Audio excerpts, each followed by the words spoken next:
السلام علیکم ورحمۃ اللہ وبرکاتہ۔ الحمد للہ رب العالمین والصلاة والسلام علی سید المرسلین وعلی آلہ واصحابہ اجمعین، اما بعد۔ تمام قسم کی تعریف اللہ رب العالمین کے لیے،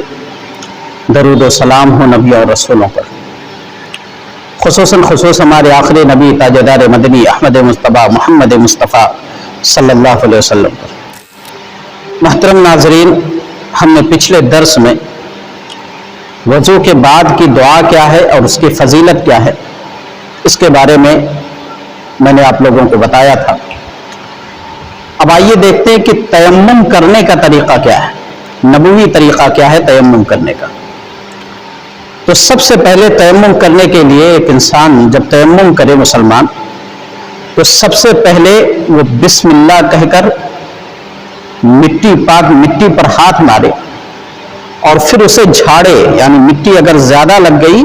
تو اس کو پھونک مارے،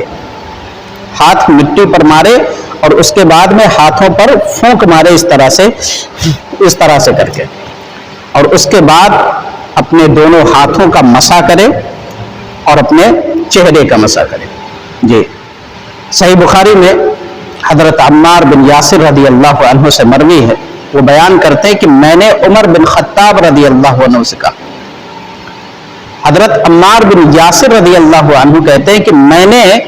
عمر بن خطاب رضی اللہ عنہ سے کہا کہ ایک مرتبہ اللہ کے رسول صلی اللہ علیہ وسلم نے مجھے کسی کام کے لیے باہر بھیجا، اور میں جب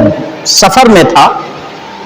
تو مجھے جنابت لاحق ہوئی اور مجھے غسل کرنے کی حاجت پیش ہوئی، اور مجھے اس وقت پانی نہیں ملا کہ میں کیا کروں۔ تو انہوں نے کیا کہا کہ میں نے پاک مٹی سے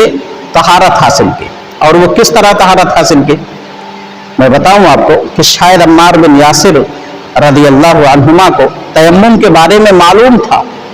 لیکن شاید اس کا طریقہ انہیں معلوم نہیں تھا۔ ان کے ذہن میں یہ بات ضرور آئی ہوگی کہ وضو کرنے کے لیے جو چھوٹا تیمم ہے، اس طرح سے دونوں ہاتھوں کا مسح کرنا، اس کے بعد چہرے کا مسح کرنا ہے، تو شاید غسل کے لیے کوئی بڑا تیمم ہوگا۔ تو انہوں نے کیا کہا کہ میں نے مٹی سے طہارت حاصل کی، اور اس طرح طہارت حاصل کی جس طرح سے چوپائے مٹی میں الٹ پلٹ کرتے ہیں، چوپایوں کی طرح میں نے مٹی میں الٹ پلٹ کیا اور اس مٹی کو اپنے جسم کے اوپر ملا، اور پھر اس کے بعد طہارت حاصل کرنے کے بعد میں نے نماز پڑھی۔ اور پھر جب میں واپس آیا اللہ کے رسول صلی اللہ علیہ وسلم کے پاس، اور میں نے یہ سارا واقعہ سنایا اللہ کے نبی صلی اللہ علیہ وسلم کو، تو اللہ کے رسول صلی اللہ علیہ وسلم نے کہا کہ عمار، تمہارے لیے یہی کافی تھا کہ تم اسی طرح تیمم کرتے جس طرح سے وضو کے لیے کیا جاتا ہے۔ جی، جس طرح سے وضو کے لیے تیمم کیا جاتا ہے اسی طرح سے تیمم کرتے۔ اللہ کے رسول صلی اللہ علیہ وسلم نے پھر یہ طریقہ سکھلایا کہ آپ دونوں ہاتھ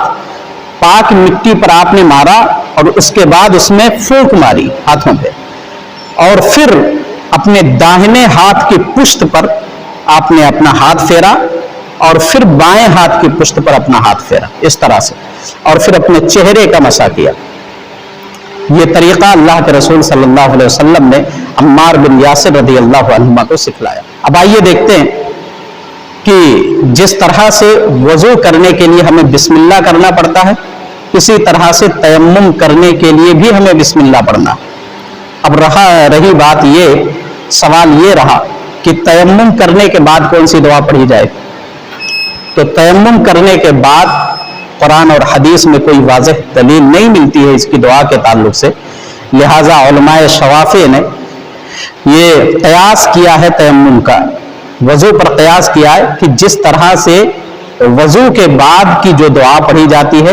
وہی دعا تیمم کے بعد بھی پڑھی جائے گی۔ واللہ اعلم۔ اللہ رب العالمین سے دعا ہے رب العالمین ہم تمام مسلمانوں کو ان تمام باتوں پر عمل کرنے کی توفیق عطا فرمائے۔ آمین ثم آمین، تقبل یا رب العالمین۔